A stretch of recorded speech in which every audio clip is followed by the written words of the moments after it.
Well, first of all, I just want to thank y'all for being here. I think it's exciting, talk about the new year, talk about where we're at and kind of where we're headed. Um, Last year, it's kind of up and down year. Yeah, I think we saw a lot of good and also a lot of bad too, right? I think that, making it to the playoffs and losing to the eventual champions was, a fair result for us. And I think that through the off season, we've shown our intent, and our intent is to go and win a championship, and that is non-faltering, that is non-changing. We are in a position now, the guys that we have brought in, to go in and truly make a difference.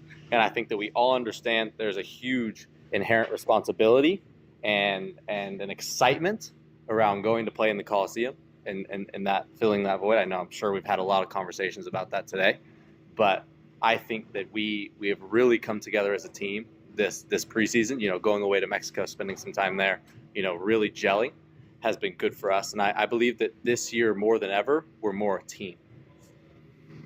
So I think that's kind of where we're at.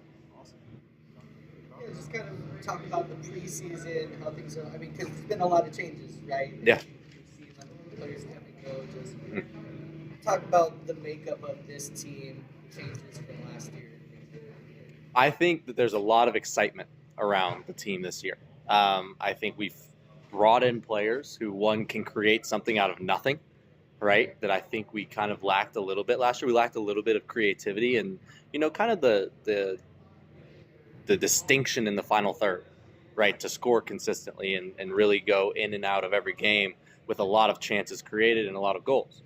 And I think we've also added some veteran presences like Tyler, Kai Green, just to name a couple, right? And those types of players really bolster, who we are through the spine of our team. And going forward, I think that us being together as a team with those veteran players, we've made huge strides. How do you think Roots take that next step? Great question. I think that, we're right on the cusp of it, and it's right there and we can feel it. I think how we do it's less of that question, but when we do it, right? I think we're all in a position that we're prepared, and it's just a matter of us going and doing it. So I think whether it's through, more of a possession style game, or whether it's through more of, counterattacking and just hitting teams on the break, I think we can do both. So it's less of a how, but more of a when. A couple of questions. We've seen two, Johnny Rodriguez, Paul Blanchet, two, I guess, fan favourites, two players with a large amount of history with this club. I guess from the fan perspective, how would you reflect or reminisce on their departure? What would you want fans to know about what's that's like for the rest of the squad to see guys like that? Great question, actually. I think that, it's always interesting when players who have really built a club, find, depart, right? And there's always a level of gratitude towards that, right? And I'm super grateful that I was able to play a season with them and to understand what they brought to this organization and how they helped build it from the start, right? Because Roots are a young organization and they've really made a huge statement in the league, And so I think that from inside the locker room, I think it's really just gratefulness, right? And that's where we are. It's always disappointing to see, guys leave, but every career has different ups and downs and changes. You can't predict that, right? That's professional sports. And what I think that they have done and that I'm thankful for is they've helped us become a team. And I think more than ever this year, we're a team. Back to the striker spot, EJ, new player. Just what are your impressions of him? What are your thoughts there? Fantastic. I'm really excited about EJ. I think he shows a lot of qualities, both going forward and on the defensive side of the ball, for us to win the ball and then go attack. And, I think something that's important, especially in the USL, is to have a physical presence, right? Someone who can hold the ball up, turn a guy, and go score on his own. And he possesses all those qualities, as well as an eagerness to learn. So I think that him coming in from Pittsburgh, different style. Bob Lilly, very famous in the USL, very strict and everything. Here, I think he has the freedom to really be great. So I'm excited about that. And as a midfielder, you lost someone you played opposite from Rafa Baca. Does his departure, what does that do for you guys? Does that put a little more pressure on the midfielders? Just how do you reflect on his departure? Yeah, I think that, a veteran presence leaving, you always lose that little bit of savviness. But I think that this year we have a great balance in the midfield. We've brought in Tyler, and, we have Daniel Gomez. We have Panos now, right? I think that we offer better balance in our midfield, with the likes of Gomez and Tyler and Panos. We have, kind of everything that you want to hit on a midfield three. So I think that it actually kind of excites me that we have the opportunity, one, to fill that with somebody else, and two, that we kind of have a better balance in our midfield.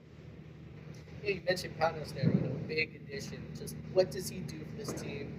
What are your early impressions of him and his playing style? Fantastic. I'm super excited. I think everybody can unanimously say we're all excited about it, right? You always want someone who can play that final pass, right? And he is someone that possesses that, as well as an ability to work hard. That's all you can ask for, right? And going forward, there's a feeling of, comfort when we have the ball and he has the ball at his feet, that he's not going to lose it, and that he can also flip the switch and play that final pass at any moment. So I think that is really exciting for us, especially coming after a year where we kind of struggled to score consistently, right? We struggled to score from the run of play a lot as well. So. And your second year, do you feel more of a responsibility of leadership in this second year? Certainly. I think that there's a area where I can grow in, and that's certainly in leadership. I think that we keep adding veteran players, which is fantastic. And I truly believe that this year we're a team full of leaders. And that's what excites me about it, is it's not, oh, Cam, you're the leader of the team. Oh, heck, you're the leader of the team, right? It's a shared responsibility and a shared vision to get to where we need to get to. And that's to win a championship. And both Gavin and Jordan mentioned how there was a sense of entitlement among the roster last season. Kind of reflect on that, your perspective on what you saw, and just how that is changing this offseason going into 2025. Yeah, an interesting question. I think that you come into this facility and you look around, and we have the best facilities in the league. There's no doubt about it, right? And I think on a roster where we were a little bit younger last year, there were guys who hadn't really experienced what it was like outside of this, right? So they didn't understand what it's like to play in RGV for a year, right? And have to train in the evenings, and for them have to fumigate the field 3 times a year because there's so many mosquitoes you can't even practice. So I think that an understanding of what we have and an opportunity that, no other team gets this, right? So we have the opportunity to really treat it well and work hard within those constraints, right? This isn't given. And I think that this year we've brought in guys, and the team understands that you don't just get to stroll into this beautiful facility every day and call it a day, right? We have to show up and we have to work hard because there's a shared vision, and that's to go and perform well and to win, right? No matter how it happens, right? So I think that this year it's been really positive in that sense. No entitlement, no phones around, things like that.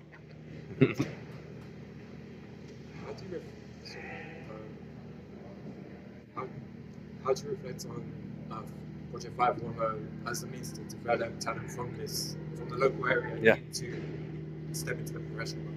And what advice would you have for the young players coming up through that 510 graduates looking to make the game? And bigger picture, how do you look at USL now as a developer of talent, of young talent, going on to bigger and better things? I'm thinking the last game, Burnham Leach, I think. Yeah. There was a kid who lost that game. Yeah. How do you reflect on all of it? Yeah, I think I'll start on the USL as a whole. Being a development, being able to bolster high-level talent from youth all the way through the professional ranks and then send them on. You look at players like Fiel Barajas, Diego Luna, right? Just a couple to name off the start. Those are players who were brought up and made in the USL, right? And that right there is a statement in and of itself, right? I also think that there is more of a recognition from MLS that USL is producing talent at a higher level than abroad, right? And that we can look internally in the US soccer pyramid and pull from these USL teams, right? On the other side, I think it's fantastic at a place like this that they have 510 and those kids are being prepared day in and day out to come into first team training, right? They walk in and they are a part of our first team. There is no level difference, which is really, really cool. And I think it's interesting because they have the opportunity to be integrated into the first team, both socially, like physically, and on the field, right? Because they're in the facility. They see us every day. We're talking with them. We're passing along information, right? And I think part of the reason that you have these facilities in place is so that you can provide that pathway, right? They're able to be around the first team a little bit. They get into training a little bit, then they're back and forth, then they're full-time, and then they can develop that way, right? Super exciting. Any advice I would have to them, and I've shared with them a lot, is don't ever be outworked. And I think that they really show that. And, it shows because there are opportunities for them, right? Ilya coming in and scoring 2 goals, Ali scoring in the Open Cup to win, right? Huge opportunities. And they've shown it time and time again that they can perform. And so for me, to them, it's really just keep your head down. Don't let anybody outwork you. The rest will come, right? You learn through experience, right? We're not expecting them to come into training and be perfect, but we are expecting a high level of work. So that's kind of where I'm at. An interesting question because the USL has developed so much as a league. And I think that finally, there is a recognition not only in the U.S. soccer pyramid, but outwardly as well of the USL, right? You got games on CBS now. You got a broader reach, right? Players being sold overseas or in the MLS, right? Huge for us. Okay, thanks. Cool. Thank y'all. Appreciate you. Sorry to ask 3 questions in No, one. you're totally fine. Great to see you. Good to see you again. Great to see you. Great to see you. Thank you for your time.